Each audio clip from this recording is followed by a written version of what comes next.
रसायन के कालांश रसायन की पाठशाला में हमारे चैनल के माध्यम से पठन पाठन करने वाले सभी व्यूअर्स एवं सभी सब्सक्राइबर छात्र छात्राओं का मैं पुनः स्वागत करता हूं।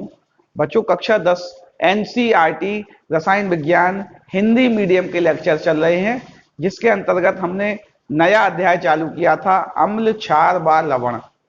आज के कालांश में हम एक नई हेडिंग लगाने जा रहे हैं, जिसके अंतर्गत हम अम्लों को बनाने की विधियों का वर्णन करेंगे। क्वेश्चन आपके कक्षा 10वीं के लेवल के बताए जाएंगे। बच्चों, सभी तरह की जो परीक्षाएं, बोर्ड परीक्षाएं जो 10 लेवल की हैं या जो प्रतियोगी परीक्षाएं कक्षा 10 लेवल की हैं, उनके लिए पूरा कॉन्सेप्ट यहाँ बच्चों आपको क्लियर किया जाएगा। चलिए, रसायन विज्ञान के खूबसूरत से चैनल में आज की नई हेडिंग स्टार्ट करते हैं, अम्लों के बनाने की विधियां। सबसे पहले हम पढ़ेंगे अम्लों को बनाने को अधातुओं की हाइड्रोजन से क्रिया। बहुत सी अधातुएं हाइड्रोजन से सीधे संयोग करके अम्ल बनाती हैं। जैसे हमने कहा H2 से अगर हम Cl का संयोग करा दें तो HCl बन जाता है। इसी प्रकार हम H2 से Br2 का संयोग करा दें तो HBr बन जाता है। ऐसे ही हम H2 से S का संपर्क करा दें तो H2S बन जाता है। Hydrogen chloride, hydrogen bromide, hydrogen sulphide, ये सब जलीय विलयन में अगर एक्वस सॉल्यूशन होगा तो यह सब अम्ल होते हैं। कैसे होते हैं ये? जैसे ही जल में घोलते हैं यह हाइड्रोजन आयन प्रोवाइड करते हैं और अम्लीय गुण प्रदर्शित करते हैं।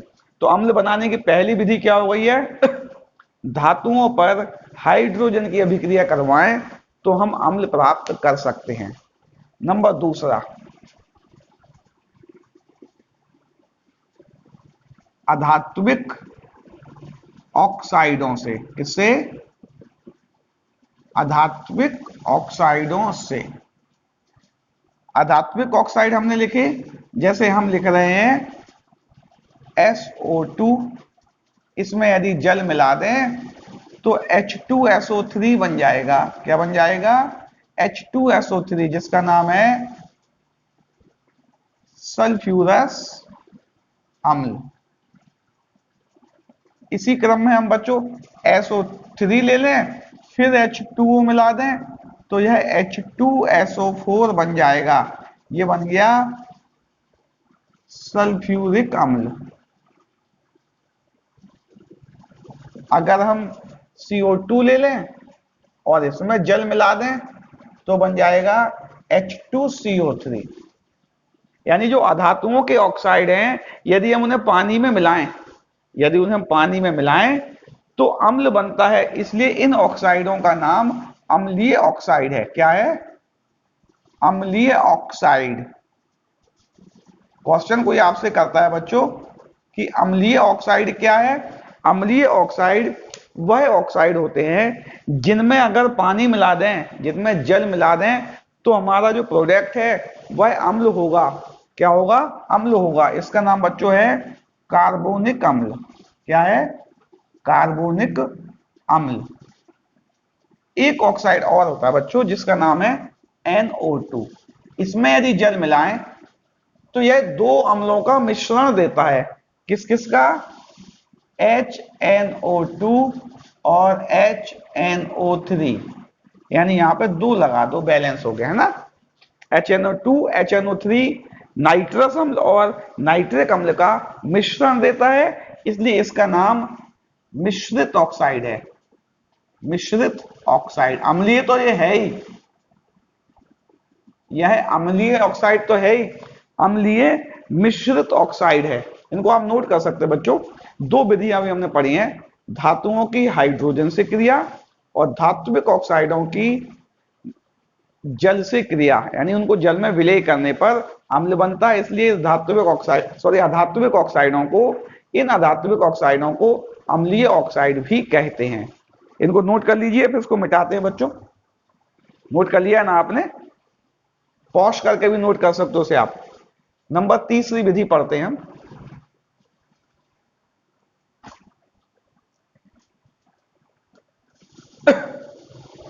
नंबर 3 विधि पढ़ते हैं हम। कुछ कुछ अधातुओं के ऑक्सीकरण से, किससे बच्चों? ऑक्सीकरण से।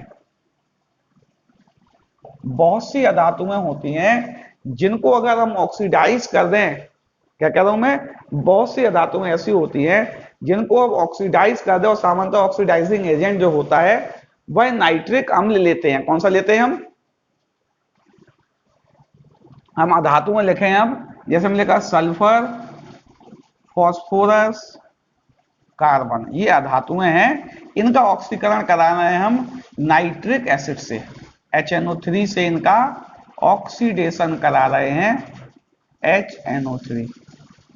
तो जो सल्फर है बच्चों, यह सल्फर सल्फ्यूरिक अम्ल में ऑक्सीडाइज हो जाएगा। किसमें? सल्फर जो होगा वह सल्फ्यूरिक अम्ल में ऑक्सीडाइज हो जाएगा। इसी प्रकार फॉस्फोरस है तो वह फॉस्फोरिक अम्ल बनाएगा। क्या बनाएगा?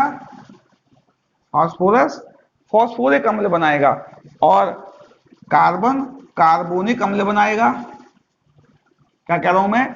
जो नाइट्रिक अम्ल है वह अधातुओं को, चूंकि यह प्रबल ऑक्सीकारक होता है, पहले यह क्या करेगा, अधातुओं को उनके ऑक्साइडों में ऑक्सीकृत करेगा। वह ऑक्साइड फर्दर रिएक्शन करके उनके एसिड संगत एसिड बना लेंगे। इन अभिक्रियाओं में बच्चों सल्फर है तो SO2 और H2O भी निकलेगा।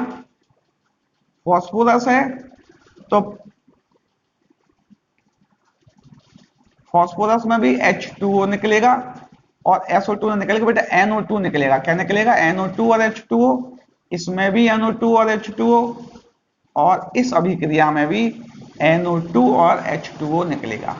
तीनों अभिक्रियाओं में यह बात कॉमन निकलेगी। अब बात आती है इन अभिक्रियाओं को हम संतुलित कैसे करेंगे। संतुलन तो बच्चों हमने आपको बताया ही था, संतुलन कैसे करते हैं, फिर भी हम आपको एक हिंट दे रहे हैं इन तीन अभिक्रियाओं के लिए। S का मतलब लिखें 6, P का मतलब लिखें 5 यानी P, और C का मतलब लिखें 4।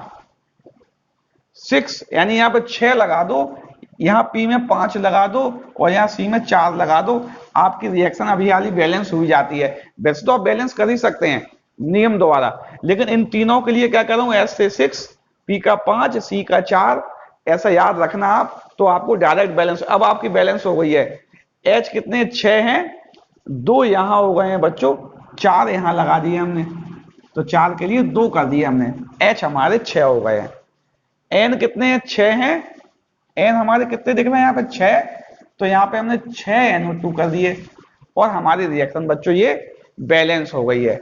इसको देखें, H कितने हैं? 5 है, 3 और 2 5 हो गए हैं, N हमारे 5 हैं तो 5 NO2 लगा दिया, और यहाँ पे हम देखें H 4 है, 2 और 2 4 H हो गए हैं, N 4 है तो 4 लगा दिया। तो आपका बहुत आसानी से ये रिएक्शन बैलेंस हो गई है। बैलेंस करना भी आपको सीख लेना बेटा, है ना। तो अगली विधि क्या थी? अधातुओं के ऑक्सीकरण से। वह ऑक्सीकरण भी किससे करना है बच्चों में? सामान्यतः ऑक्सीडेशन रिएक्शन नाइट्रिक एसिड से करते हैं, क्योंकि ये स्ट्रॉन्ग ऑक्सीडाइजिंग एजेंट होता है, अधातुओं को संगत अम्लों में ऑक्सीकृत कर देता है। इसका नाम क्या है? फॉस्फोरिक अम्ल। फॉस्फोरिक अम्ल। ये क्या है? कार्बोनिक अम्ल। कार्बोनिक अम्ल। अच्छा, एक विधि और पढ़े हम, चौथी, नंबर तीसरी ये थी। कभी कभी क्या होता है, कुछ सॉल्ट ऐसे होते हैं, सबकी बात नहीं कर रहा हूं, कुछ सॉल्ट ऐसे होते हैं जैसे कि NaCl, NaNO2, NaNO3, इनको हम नॉन वॉलीटाइल एसिड, क्या कह रहा हूं मैं, ये नॉन वॉलीटाइल एसिड है, मतलब अवाष्पशील अम्ल, जो आसानी से वाष्पित नहीं होते हैं। ऐसे अम्लों के साथ यदि हम रिएक्शन कराएं तो दूसरे अम्ल मिल जाते हैं। इनको 200 डिग्री सेंटीग्रेड से कम ताप पर यदि हीट कर दें, इनको सॉल्ट को, लवण को कुछ नॉन वोलेटाइल एसिड अर्थात अवाष्पशील अम्ल सामान्यतः आपके सिलेबस में सल्फ्यूरिक अम्ल है। इस सल्फ्यूरिक अम्ल के साथ यदि हम 200 डिग्री सेंटीग्रेड तापमान से कम तापमान पर गर्म करेंगे तो इसका जो एक हाइड्रोजन है वह धात्विक परमाणु द्वारा विस्थापित हो जाएगा, यानी बनेगा क्या, NaHSO4 और यहां पर भी NaHSO4 और यहां जो अम्ल बनेगा बच्चों बन जाएगा HCl और यहां बन जाएगा HNO3। नाइट्रिक अम्ल और हाइड्रोक्लोरिक अम्ल यहां आपके बन गए हैं। तो हम कैसे बना सकते हैं बच्चों, अधातुओं के ऑक्सीकरण से और सॉल्ट को अवाष्पशील अम्लों के साथ कंट्रोल्ड टेम्परेचर पर गर्म करके भी हम अम्ल प्राप्त कर सकते हैं। मैं आशा कर रहा हूं अम्ल को बनाने की विधियों का जो आज का कालांश था वो आपको समझ में आ गया होगा। अगले कालांश में हम अम्लों के रासायनिक गुणों की चर्चा करेंगे। तब तक बच्चों इनको नोट कीजिए। किसी भी समस्या के लिए आप YouTube या WhatsApp पे मैसेज द्वारा अपनी समस्याएं पूछ सकते हैं।